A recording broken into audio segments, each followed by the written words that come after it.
sharri a sharrin duniya bai karewa Radis tafin da na yi ban ƙarawa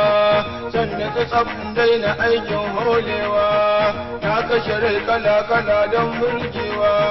an kulle ni na fito na komawa ɗan sharri kala-kala ba kirgawa an kawo ni nan gidan ba hutawa to daga nan fa na sani sai harbewa ɗan kirki ai ya fi ƙarfin tsinewa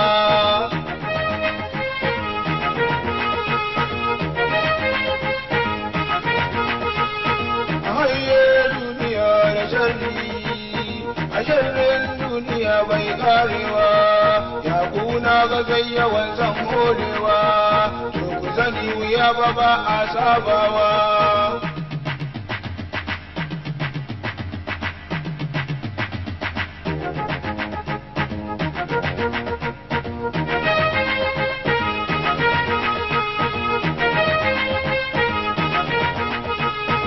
mun saba shan